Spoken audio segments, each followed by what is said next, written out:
વધતા લગ્ન ખર્ચ અને દેખાવડાની સ્પર્ધાના સમયમાં સામાજિક જવાબદારી અને સહકારનું અનોખું ઉદાહરણ છોટાઉદેપુર જિલ્લાના બોડેલી તાલુકાના કોસિન્દ્રા ગામે જોવા મળ્યું હતું।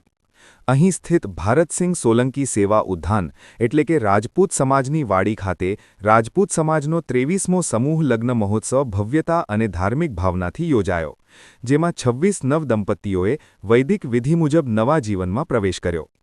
સમૂહ લગ્ન માત્ર વિધિપૂરતું આયોજન ન રહી, પરંતુ સમાજમાં સમાનતા, સહયોગ અને સંસ્કાર જાળવવાનો સશક્ત સંદેશ આપતો કાર્યક્રમ સાબિત થયો। ગરીબ અને મધ્યમવર્ગીય પરિવારો પર લગ્નનો આર્થિક બોજ ઘટાડવો, અનાવશ્યક ખર્ચને રોકવો અને પરંપરાગત રીતરિવાજોને સરળ રીતે જાળવી રાખવા જેવા હેતુઓ સાથે આ આયોજન કરવામાં આવ્યું હતું। આ કાર્યક્રમના મુખ્ય આયોજક અને વડોદરા શહેરની અગ્રણી દૂધ સંસ્થા બરોડા ડેરીના ઉપપ્રમુખ જીબી સોલંકી રહ્યા હતા। કાર્યક્રમના કન્વીનર તરીકે ગોપાલ ચૌહાણે આયોજનની સંપૂર્ણ જવાબદારી સંભાળી હતી। રાજપૂત સમાજના વડીલો, યુવા સંગઠન અને સ્વયંસેવકોના સંયુક્ત પ્રયત્નોથી સમગ્ર આયોજન સુવ્યવસ્થિત રીતે પૂર્ણ થયું હતું। બોડેલી, સંખેડા, નસવાડી તેમજ આસપાસના તાલુકાઓ અને અન્ય જિલ્લાઓમાંથી આવેલા 26 દંપતીઓએ મંડપ હેઠળ મંગલાષ્ટક અને વેદમંત્રોની ગૂંજ વચ્ચે 7 ફેરા ભર્યા હતા। દરેક દંપતી માટે સમાજ દ્વારા આવશ્યક વ્યવસ્થા, આશીર્વાદ અને સન્માન સાથે વિધિ પૂર્ણ કરાવવામાં આવી હતી। સમગ્ર પરિસર આનંદ અને ઉત્સાહથી ઝળહળી ઉઠ્યું હતું, જ્યારે પરિવારો અને સગા સંબંધીઓએ નવદંપતીઓને શુભેચ્છાઓ પાઠવી હતી। ઉલ્લેખનીય છે કે આ સમૂહ લગ્ન પરંપરાની શરૂઆત વર્ષ 2001-2002 દરમિયાન નસવાડીની હાઈસ્કૂલ ખાતે કરવામાં આવી હતી। તે સમયે માત્ર 5 થી 6 દંપતીઓ જોડાતા હતા, પરંતુ સમાજમાં વધતા વિશ્વાસ અને સકારાત્મક પ્રતિસાદને કારણે દર વર્ષે સંખ્યા વધતી ગઈ છે। આજે 26 દંપતીઓ સાથે 23મો સમૂહ લગ્ન મહોત્સવ યોજાતો હોવો સમાજની એકતા અને સંગઠન શક્તિ દર્શાવે છે। કાર્યક્રમમાં સંખેડાના ધારાસભ્ય અભયસિંહ તડવી તથા પૂર્વ ધારાસભ્ય ધીરુભાઈ ભીલ સહિતના આગેવાનો ઉપસ્થિત રહ્યા હતા। મહાનુભાવો દ્વારા નવદંપતીઓને આશીર્વાદ પાઠવવામાં આવ્યા હતા અને સમાજની આ પહેલને પ્રશંસનીય ગણાવવામાં આવી હતી।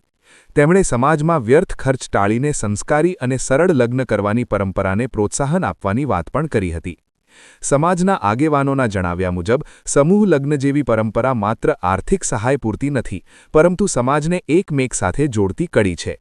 આ માધ્યમથી નવી પેઢીમાં સંસ્કાર, એકતા અને સહકારની ભાવના મજબૂત બને છે। આયોજકોની નિષ્ઠા, મહેનત અને સમાજ પ્રેમના કારણે આ સમૂહ લગ્ન મહોત્સવ વર્ષોથી સતત સફળતાપૂર્વક યોજાઈ રહ્યો છે અને સમગ્ર જિલ્લામાં પ્રેરણારૂપ બની રહ્યો છે। નવદંપતીઓએ પણ સમાજ અને આયોજકો પ્રત્યે આભાર વ્યક્ત કરી જીવનભરની સાથ સંગાથ માટે શુભ આશીર્વાદ મેળવ્યા હતા।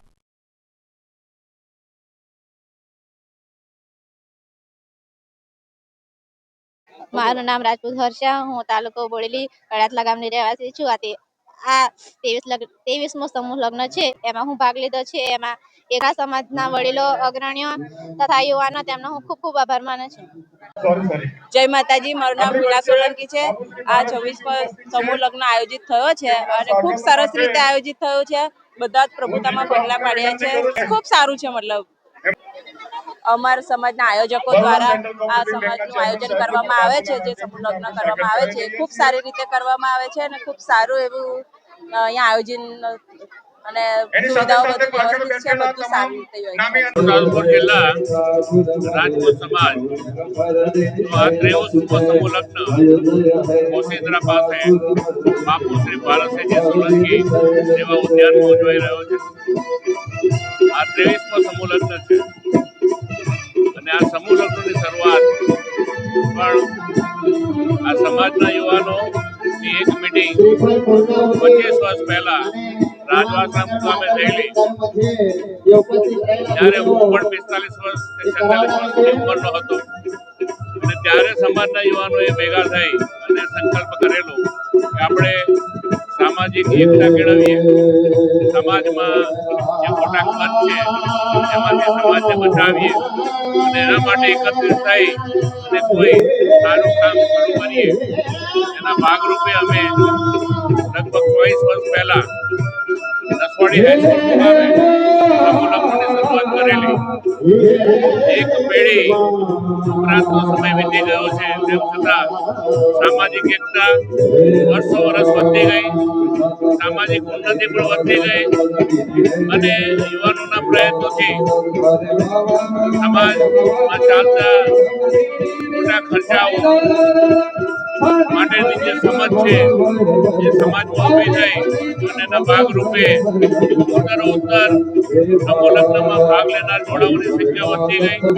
શરૂઆતમાં 2005 કે 6 જોડા આ સમૂહ લગ્નમાં જોડાતા હતા. આજે સામાજિક જાગૃતિ આવી છે, એકતા વધી છે, સાચી સમજ કેળવાઈ છે અને સમાજમાં આ વર્ષે જેમ 26 જોડા છે એમ હવે હમણાંના વર્ષોમાં 25 થી 30 જોડા લગ્ન ગ્રંથિથી જોડાય છે. આનાથી સમાજ આખો એકત્ર થાય છે, સમાજની એકતા વધે છે અને સામાજિક અને આર્થિક ઉન્નતિ પણ સમાજની થાય છે.